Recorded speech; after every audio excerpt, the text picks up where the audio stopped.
NCIB times ಮೀಡಿಯಾಗೆ ಸ್ವಾಗತ. ಪ್ರೇಯಸಿ ಮದುವೆ ಮಂಟಪಕ್ಕೆ ಬರುವಷ್ಟರಲ್ಲೇ ಬೇರೊಂದು ಯುವತಿಗೆ ತಾಳಿ ಕಟ್ಟಿದ ಪ್ರಿಯಕರ ಅರೆಸ್ಟ್.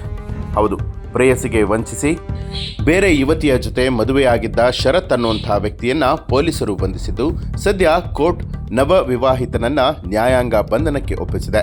ಚಿಕ್ಕಮಗಳೂರಿನ ಶರತ್ ಎಂಬಾತ ಯುವತಿಯನ್ನ ಪ್ರೀತಿ ಮಾಡಿದ್ದ, ಅಲ್ಲದೆ ಮದುವೆ ಆಗೋದಾಗಿ ಆಕೆಯನ್ನ ಲೈಂಗಿಕವಾಗಿ ಕೂಡ ಬಳಸಿಕೊಂಡಿದ್ದ. ಆದರೆ ಏಕಾಏಕಿ ಶರತ್ ಇದೇ ಡಿಸೆಂಬರ್ 14ನೇ ತಾರೀಕು ಚಿಕ್ಕಮಗಳೂರಿನ ದೊಡ್ಡೇಗೌಡ ಕಲ್ಯಾಣ ಮಂಟಪದಲ್ಲಿ ಬೇರೊಂದು ಯುವತಿಯ ಜೊತೆಗೆ ಮದುವೆಯಾಗಿದ್ದ. ಪ್ರಿಯಕರನ ಮದುವೆ ವಿಚಾರ ತಿಳಿದಿದ್ದಾಗೆ ಪ್ರೇಯಸಿ ಮದುವೆ ಮಂಟಪಕ್ಕೆ ಬಂದು ವಿರೋಧವನ್ನ ವ್ಯಕ್ತಪಡಿಸಿದ್ಲು. ಆದರೆ ಯುವತಿ ವಿರೋಧದ ನಡುವೆಯೂ ಕೂಡ ಶರತ್ ಮನೆಯವರು ನೋಡಿದ್ದ ಯುವತಿ ಕುತ್ತಿಗೆಗೆ ತಾಳಿ ಕಟ್ಟಿಬಿಟ್ಟಿದ್ದ.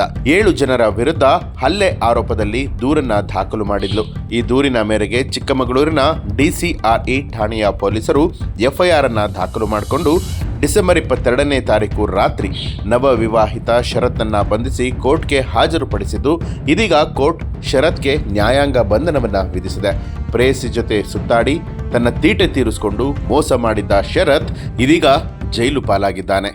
ಇತ್ತೀಚಿನ ದಿನಗಳಲ್ಲಿ ರಾಜ್ಯದಲ್ಲಿ ಇಂತಹ ಪ್ರಕರಣಗಳು ಹೆಚ್ಚಾಗ್ತಾ ಇದ್ದು, ಯುವತಿಯರು ಎಚ್ಚರಿಕೆಯಿಂದ ಇರಬೇಕು ಅನ್ನುವಂಥದ್ದು ನಮ್ಮ NCIB ಟೈಮ್ಸ್ ಮೀಡಿಯಾ ಆಶಯ.